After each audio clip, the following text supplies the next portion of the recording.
मेरे प्यारे देशवासियों, भारत में खेती और उससे जुड़ी चीजों के साथ नए आयाम जुड़ रहे हैं। बीते दिनों हुए कृषि सुधारों ने किसानों के लिए नई संभावनाओं के द्वार भी खोले हैं। बरसों से किसानों की जो मांग थी, जिन मांगों को पूरा करने के लिए किसी न किसी समय में हर राजनीतिक दल ने उनसे वायदा किया था, वो मांगे पूरी हुई है। काफी विचार विमर्श के बाद भारत की संसद ने कृषि सुधारों को कानूनी स्वरूप दिया। इन सुधारों से न सिर्फ किसानों के अनेक बंधन समाप्त हुए हैं, बल्कि उन्हें नए अधिकार भी मिले हैं, नए अवसर भी मिले हैं। इन अधिकारों ने बहुत ही कम समय में किसानों की परेशानियों को कम करना शुरू कर दिया है।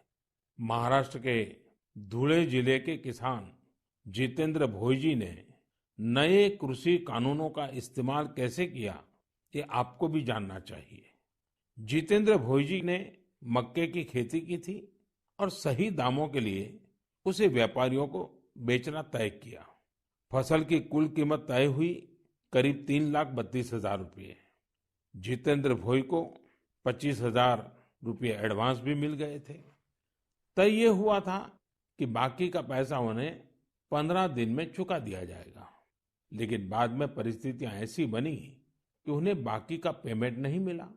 किसान से फसल खरीद लो, महीनों महीनों पेमेंट न करो।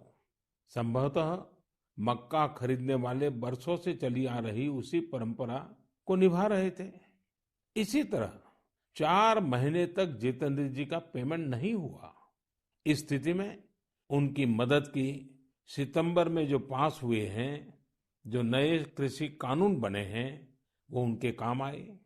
इस कानून में ये तय किया गया है कि फसल खरीदने के 3 दिन में ही किसान को पूरा पेमेंट करना पड़ता है और अगर पेमेंट नहीं होता है तो किसान शिकायत दर्ज कर सकता है।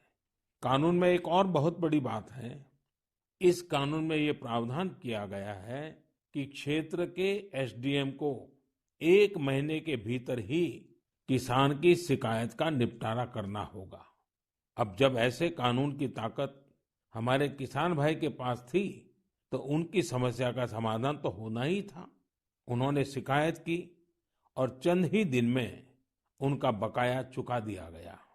यानी कि कानून की सही और पूरी जानकारी ही जितेंद्र जी की ताकत बनी। क्षेत्र कोई भी हो, हर तरह के भ्रम और अफवाहों से दूर सही जानकारी हर व्यक्ति के लिए बहुत बड़ा संबल होती है। किसानों में जागरूकता बढ़ाने का ऐसा ही एक काम कर रहे हैं राजस्थान के 12 जिले में रहने वाले मोहम्मद असलम जी। ये किसान उत्पादक संघ के सीईओ भी हैं। जी हाँ, आपने सही सुना, किसान उत्पादक संघ के सीईओ। उम्मीद है बड़ी बड़ी कंपनियों के सीईओज को ये सुनकर अच्छा लगेगा कि अब देश के दूर दराज वाले इलाकों में काम कर रहे किसान संगठनों में भी सीईओज होने लगे हैं। तो साथियों, मोहम्मद असलम जी ने अपने क्षेत्र के अनेकों किसानों को मिलाकर एक व्हाट्सएप ग्रुप बना लिया है। इस ग्रुप पर वो हर रोज आसपास की मंडियों में क्या भाव चल रहा है, इसकी जानकारी किसानों को देते हैं। खुद उनका एफपीओ भी किसानों से फसल खरीदता है। इसलिए उनके इस प्रयास से किसानों को निर्णय लेने में मदद मिलती है। साथियों, जागरूकता है तो जीवंतता है।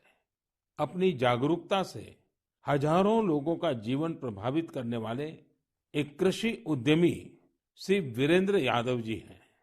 वीरेंद्र यादव जी कभी ऑस्ट्रेलिया में रहा करते थे। 2 साल पहले ही वो भारत आए और अब हरियाणा के कैथल में रहते हैं। दूसरे लोगों की तरह ही खेती में पराली उनके सामने भी एक बड़ी समस्या थी। इसके सॉल्यूशन के लिए बहुत व्यापक स्तर पर काम हो रहा है। लेकिन आज मन की बात में मैं वीरेंद्र जी को विशेष तौर पर जिक्र इसलिए कर रहा हूं क्योंकि उनके प्रयास अलग है, एक नई दिशा दिखाते हैं।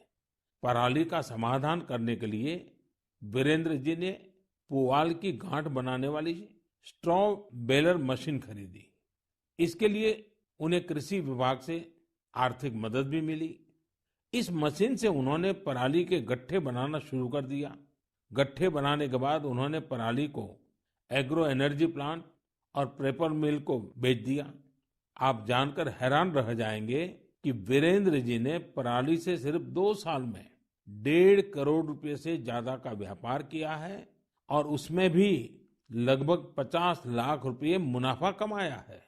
इसका फायदा उन किसानों को भी हो रहा है जिनके खेतों से वीरेंद्र जी पराली उठाते हैं। हमने कचरे से कंचन की बात तो बहुत सुनी है, लेकिन पराली का निपटारा करके पैसा और पुण्य कमाने का यह अनोखा उदाहरण है।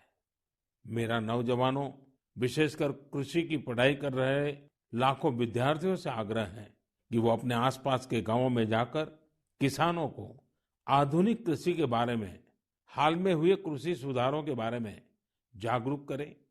ऐसा करके आप देश में हो रहे बड़े बदलाव के सहभागी बनेंगे।